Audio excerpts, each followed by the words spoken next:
Alright, well, I just got a quick game for you. Haven't changed the Oloro deck since the last incarnation. This is the list here. I'll go ahead and scroll down so you can get a picture of all the lands.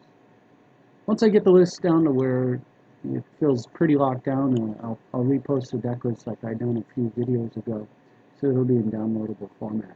Although you can download the previous version and just tweak it a bit and be there pretty quickly. So this is what I'm running, and I just thought it was interesting because I just hit 200 wins today since they reset the counters for everybody. I lost my 1,500 games, but we're up to 200 already. Anyway, the game that I wanted to feature, these are the game styles for days here. So the game I wanted to feature was this one against Laplace Demon. It's a fairly interesting game, I think. I was asking this person if there was a pro with that last name. I could have swore there was like a Nat Place or something like that. Maybe I'm wrong though. I googled it and there's some guy who was arrested named Matthew Place. I don't think that's the same person. I hope it's not. But regardless, and Laplace here is playing. When I asked them, they didn't know about it. So anyway, Vendillion Clique is the opponent, and I've got this hand here.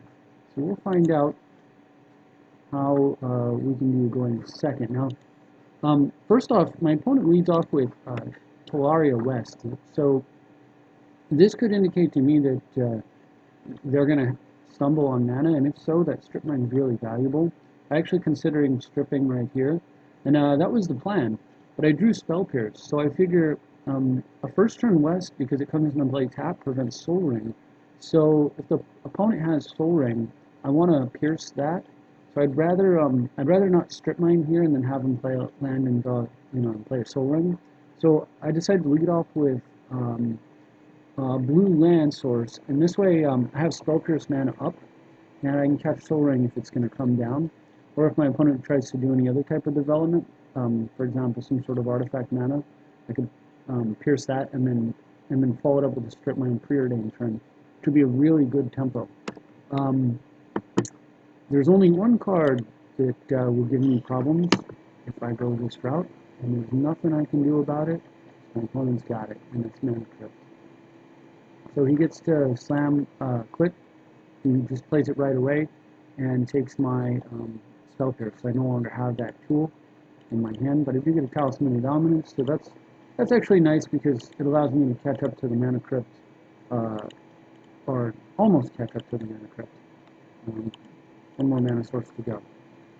So I go ahead and preordain and dump a fetch land, but keep a mana vault, which is really nice with the Lotus in my hand. So I'm hoping nothing too terrible happens this turn. And my opponent brainstorms up to 5 cards and then preordains. Back to 5 cards again, but is able to tuck 2 bad ones, so that's a lot of fixing. And definitely could be a real problem for me. But on this turn, I've got the ability to slam Lotus into play, which I think is pretty valuable. So I go ahead and do exactly that. And then I work out how my math has to work, and I'm able to also play the Azorius Signet and cast Recoil. Now it's a little weird to recoil as Commander because Commander has such a detrimental effect when it comes into play and it hits me. But my deck has such a depth of good quality cards that if my opponent takes one of my cards and gives me a new one, it's very frequent that they'll be giving me, they'll be taking a good card and giving me a good card. But more importantly, what I was thinking is that if I can get during my hand is actually, Moat is actually only valuable to complete the lock against this commander with Humility. But until I set up a Humility, Moat's not really useful against this opponent.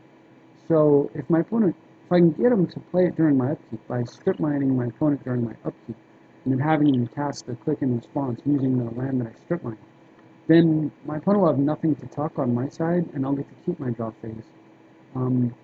If they don't do that, and they hit my hand, then I have the option to just play my commander, which is pretty good too. So I figured it was good either way, so I was worthwhile to bounce. And when I saw my opponent discard Ancient Tomb, I was really happy that I did. Being able to steal some tempo and kill an Ancient Tomb is a fantastic turn. as far as I'm concerned. So during my upkeep, I go ahead and just make the exact play I was talking about. I strip mine with Mana Vault on the stack to see if my opponent's going to respond. He does not, so I go ahead and fail to untap Mana Vault. And then here's a very important turn where I had the read on my opponent, but chose to do something.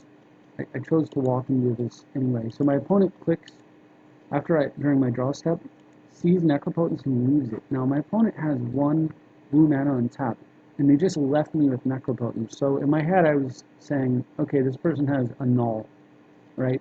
Counter target artifact or enchantment for 1 blue.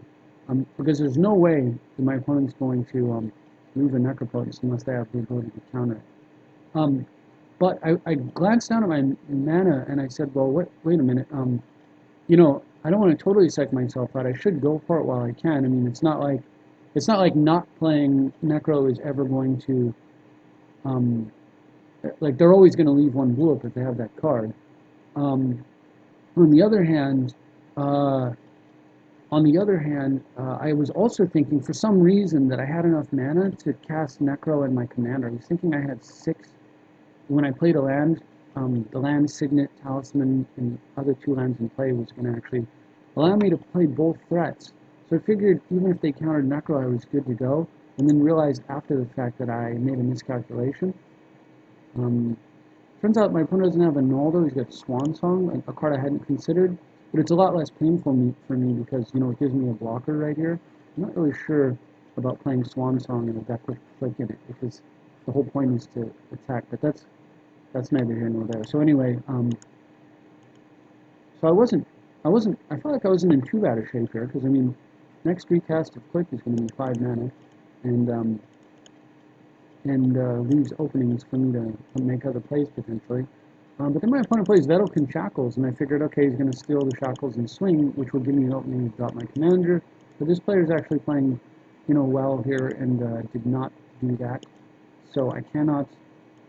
I still don't really agree with this opponent's decision to leave Necro on the game. I think they should have tucked it and then held Swan Song to deal with whatever the next threat was that I drew. That way, like, why run out counters when you've got them? And I guess we were thinking like with Vendillion Shackles on the bird or some kind of thing, but the bird damage is not what's going to win the game. It's going to be commander damage. So that's actually kind of a combo that doesn't actually matter. And by playing Shackles there, my opponent actually told me that I cannot actually play my, so I'll back up, I cannot play my commander, because he could easily play a land, although he only has 2 cards in him. If one of them is an island, then steals my commander, that would be probably game over, because then he would have a card running engine. Luckily, so with that in mind, I untap the vault and figure I'm not going to attack here. I'm going to see if the opponent decides to tap mana and use Shackles during my end step or not. And because if he doesn't, then that's, you know, I'm happy to tank his commander. And if he does, I'm okay with that, because it kind of signals to my opponent that he's seen my hand, so he knows anything. I'm in top decking mode, so that kind of signals to my opponent that I don't have any tricks, because he just tapped out. And wouldn't I play a trick if I had one? Of course I would, right? So I guess with that in mind, my opponent transmutes Muddle the Mixture and just goes for the kill by getting Moon Channer's Pike and bashing for 7 points of commander damage. This is 10 I've taken from this commander. So all he has to do is just play an instant next turn and I die. Hit me with the commander, it would be a total of 11. It would be 8. Oh no, that's not true. I'm sorry, my math is off. It's not hitting me for 10. It's hitting for a total of 10. So he's going to have to hit me 2 more times. I actually have a bit of time, but not much. Anyway, doesn't matter though, my opponent just tapped out with a strong board position, which gives me an opening. So I Mystical Tutor. 4. I will go over to the deck list again to give you an opportunity to decide what you would get. There's a lot of quality cards here. Certainly I could be going to get Demonic Tutor, and then I could get anything in the deck. There's some other possibilities. I suppose I could fetch Terminus. I think that's probably not too great. I could go get Disenchant to kill the Shackles and have a blocker. Still not that great. But I had to do some math here and figure out exactly what I wanted to do. So I really gave strong consideration to the thought of getting Demonic. The reason is, on my turn, 3 and a black, I've got 2 floating, a demonic tutor, 3, 4, 5, 6, 7, 8, 9 mana, I've got extra mana. I would demonic tutor for humility and then go humility, moat, done, and now my opponent is playing mono blue creature-based deck with creatures completely shut off. And I really gave some thought to that. And, you know, as bad as Moat seems in this match, the fact that he has Runechanter's Pike means that if I only had humility, I would still lose. But because I have both cards, you know, it would give me a path to victory because of how it nerfs his creatures. But then I have to play a top decking war against a mono blue deck. And even though I have more mana than he does, I'm not really comfortable in that situation because about the only thing that you're going to play in mono blue is counters and bounce, card drawing. Whereas, I mean, because you're not going to have a lot of room for things like creature removal, maybe treachery and a few others, but not much. Meanwhile, I think there was something more devastating I could do anyway this turn, and I'd rather push for the victory. So, if you've thought about it now, in a lot of time, there's the card I went and got. How do we play this? So, it took me a while to do all the math on it, so, you know, I would say pause it and think it through yourself if you are so inclined. But this is what I did. So clear my attack step first, and then I willed. We played Strip Mine. I went ahead and immediately played Necropotence. And then I recoiled his commander, which means I've got it's a whole extra turn of not taking damage, which is pretty valuable to me, especially with Necropotence out. And also, my opponent chose to discard an island there and keep his commander, so that his commander will cost 3 mana, as opposed to putting his commander in exile. But even if he had put the commander in exile, he still would have had to discard the island, so it just makes sense to do this. It was a nice effect of recoil there. I've taken out 3 of his mana sources, and although my opponent does have a lot of mana, you know how this deck kind of, it's an anaconda, it squeezes your mana over and over and over, so you're dead, right? So anyway, continuing the turn, Mystical Tutor is another decision point. What do you get here? Now, bear in mind, I could have played this differently. I could have gotten anything and then preordained whatever I got directly into my hand. I could have Mystical Tutored and then preordained. I didn't go that route, so I'm probably not going to get a like, because I use the recoil, I'm not going to get like Demonic Tutor or something here. But there are a few cards that are pretty worthwhile. And thanks to Necropotence, I go ahead and I can, as long as it's an instant, I can cast it during my end step, which means I can Necro for 8 here. 1, 2, 3, 4, 5, 6, or 7 here, going to 8 cards in hand. And then from there, I can let's get there. I can play my instant. So this is what I went and got. I got Disenchant. And I got Disenchant because what I can do now is, I could kill Runechanter's Pike, but I'm not super worried about Runechanter's Pike. What I just want to do is, what I want to do is remove the ability of my opponent to, I want to have a blocker next turn. So I want to slow down my opponent's offense, because every turn that passes with Necropotence just makes the game more and more hopeless for my opponent. So, I mean, at this point, if he hits my hand with his click, does he take Muddle or Rift? I mean, if he takes Rift, then I just transmute Muddle for Demonic, and then I slam, I transmute Muddle for Demonic and slam Humility on the table, and then followed up with a Moat, and that's game over. If he doesn't take Muddle and he takes Rift, or excuse me, if he takes Rift,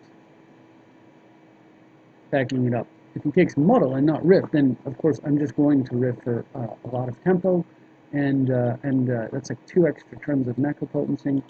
Pretty bad news here. We know the only card in his hand is his commander. We've actually killed all of his cards except for the free one that he gets. He draws a land there and gives up, feeling like it's hopeless. So it was a pretty awesome game, I thought. There were a lot of like, just, I mean, it was quick, but it was quick in the old school Type 1 sense, where there's a lot of pause and then a flurry of activity.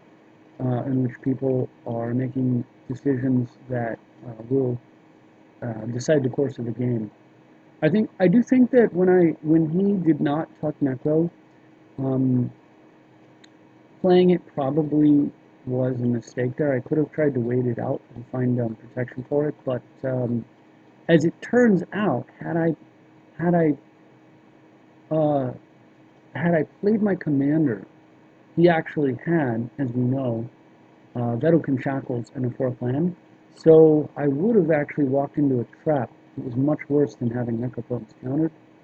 So as it turns out, my decision, which probably was technically wrong, turned out to be technically right, and so I won that game. It was a very fun game. Hope you enjoyed it, and thanks for watching. I'll see you next time.